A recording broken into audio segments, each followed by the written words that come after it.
Raft has some amazing glitches. Hi friends, and welcome back to Raft.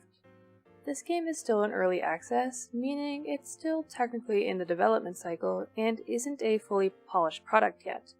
And what that means is that there are some things that don't necessarily work the way that the devs intended them to. So today we're going to talk about my top 15 favorite Raft glitches. These range from game-breaking to just funny, so you can expect a wide variety in these glitch types. Some of these glitches were found by various people on the Raft Reddit, and I couldn't duplicate them myself, so be sure to check out the original posts linked down in the description. But without further ado, let's talk about some of Raft's best glitches. There are some interactions with animals in-game that are definitely not meant to happen, but if they do, they can be pretty hilarious. For instance, if you're unlucky enough to be charged by a boar, sometimes you'll just get stuck in the charge animation. While this happens, you can't access any of your tools or the in-game menu. If you're alone and you want to keep going without exiting the game, you'll have to wait until your food and water are fully depleted to teleport you back to your raft. If you're with a friend, they can usually kill the boar themselves and free you. On occasion, though, this won't be the end of your rough ride. In rare instances, a boar murdered while charging will cling on to its victim even through death, needing your friend to free you by picking up the resources from the boar before you can get up. This has the added benefit of glitching people into the floor, or sometimes even just straight through the island. Once you figured that out though, you can go about your life and get back into the water. The water isn't always safe either though. Of course, Jeremiah the shark always poses some kind of threat, but he isn't alone. If you thought the other sea animals were just decoration meant to bring some life into the raft world, think again. These animals have their own solid hitboxes, and those can definitely be used against you. In a more fun interaction, you can stand on the backs of whales and do a fun little dance. In a less fun interaction, you can get stuck in the whale's mouth hitbox, where it will just drag you down into the deep until you drown. For anyone with thalassophobia, I don't know why you'd be playing this game, but this whole part seems like it might be a nightmare come true for you. But like we saw with the bears earlier, dry land is also a danger land of potential glitches. If you find yourself a large island complete with a screecher, you may be in for a fun visual glitch. If you get yourself bonked by a screecher's rock at just the right angle, sometimes you can just be permanently stuck facing a certain direction. This doesn't change anything about the way you play the game or how it looks in first person, but you'll always be facing one direction in third person. Theoretically, there are other ways to achieve the same glitch, but the screecher has always been the most reliable. So in case you wanted to Tokyo drift your way through a large island circuit, here you go! Back on our rafts, there are a few fun glitches that we can observe. With the help of a buddy, you can create some pretty fun screenshots by melding animate people with inanimate objects. If you ask your friend to stand still on a part of your raft, you can place objects that you've crafted in the same location. For a brief moment, the two will merge into a chimera of human and inhuman, which you can take in a lot of fun directions.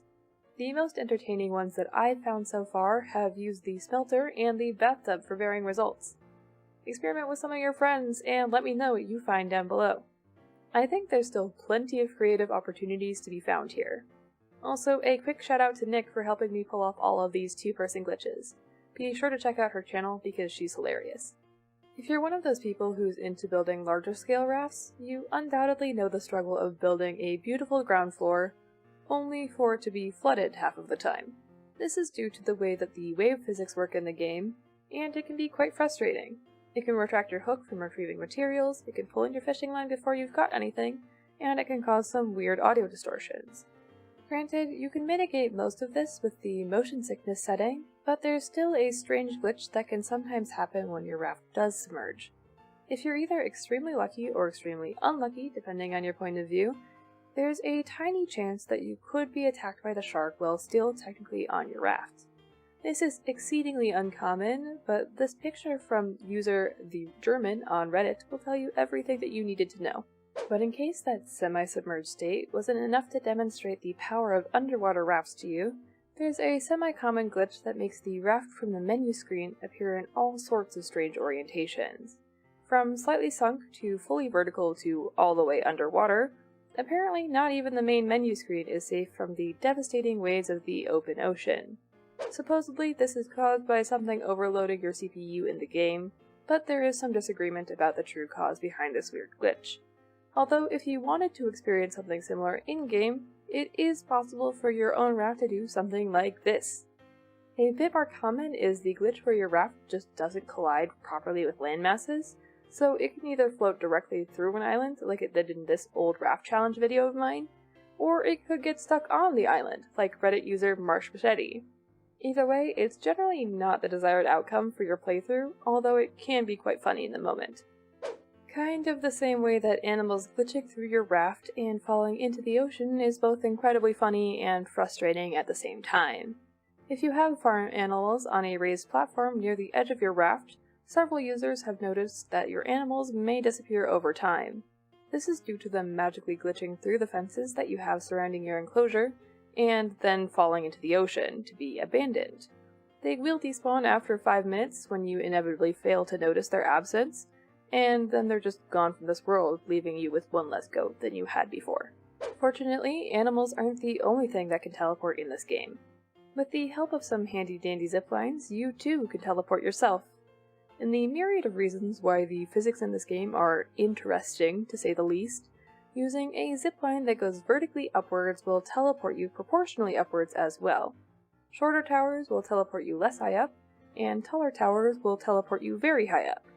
The build limit height in Raft is somewhere around 850 pillars, so you can take this quite a ways up if you want to. And once you've done that, you can build floating platforms, a hot air balloon, or even the USS Enterprise from Star Trek if you're dedicated enough. Also in the list of building-related glitches is the small fact that you can place elevated floor pieces on top of pillars. Now, I am well known for my tendency to abuse pillar mechanics for decoration purposes, because you can put pretty much anything on top of a pillar, but full credit for at least popularizing this glitch goes to Rye Games. Make sure you check out their channel if you haven't already, but I'm willing to bet most of you already have. Anyways, these raised platforms are offset from the normal building grid that your walls, pillars, and other things are generally confined to. With the raised platforms, however, you can build off-center windows and altered floors. Just be aware that this also means that there isn't a good way to fully connect this to the rest of your raft. There will always be a space between your raised platforms and your normal wall height floors. With some good decoration placement though, you can hide this pretty well. This next glitch isn't necessarily useful, but it is interesting nonetheless. Plus, it's ridiculously simple to pull off. Simply throw your hook and open your inventory as soon as you do, and your hook will keep going out into oblivion. When you want to stop it, just close your inventory, then enjoy reeling everything back in for an eternity. Or you can just right-click to reset it instantly, or jump into the water if you did manage to hook something. I don't know why exactly you'd want to use this glitch, but it is here if you want to, I guess. Also in the realm of things that aren't necessarily useful but are still entertaining, is the small detail that you can fish from literally anywhere. Middle of your raft? You can fish there. Tower in the sky? Sounds relaxing. Floating in the middle of Tangaroa? You bet. No matter the ground beneath your feet, or the distance of your line, you can successfully reel in a fish from anywhere your heart desires. The last of these glitches are all used in speedrunning, so they fall more into the useful category than other ones we've gone over. First up is the wall clip glitch that you can use to pass through any barrier at landmarks. Notably, this is used in Tangaroa speedrunning and is typically called Tangaroa Skip. Simply build up a ramp to your desired height, slap a floor at the end of it, a chair on top of the floor, and have a seat. Now you can simply relax until you've passed through whatever barrier you wanted to get around. Once you're through, you can move about your day as normal, having skipped whatever wall prevented you from accessing it earlier. If you want to skip more of a different story location, the speedrun for the cruise ship is fairly interesting. Third person is wildly broken in this specific location, and we can use it to skip all of the internal navigation of the ship. That means no keys, no carjack, and no explosions. Simply open doors on levels above you by standing below them and spamming your interact key while looking at the door in third person. It'll unlock, then you can just parkour your way up and repeat it until you access the bridge. Normal puzzles? No more problems. The next one is ridiculously easy to pull off, and I'm kind of shocked that it hasn't been patched yet. If you place a ladder on your raft with a chair or bed pretty close to said ladder, then you get into the chair or bed while you are on the ladder. As soon as you get up, you'll be flying. Technically, this is only allowed in any percent, but it's still pretty cool if you want to get an external view of your raft without cheats. Again, it's super easy, so if you only try one glitch from this list, make it this one. And last but certainly not least, we have the infamous item duplication glitch. Also only allowed in any percent running, you can just duplicate as many items as you can fit in your inventory with a super easy trick. Place down a storage container on your raft, fill it with whatever you want duplicated, then save your world. Now take everything you want to duplicate out of that chest and put it in your inventory, then exit your world, making sure to save as you exit. Now when you load up your world again, choose the World Backups icon and select the second option from the top. This is that save we made earlier when I told you to save everything after putting things in the chest.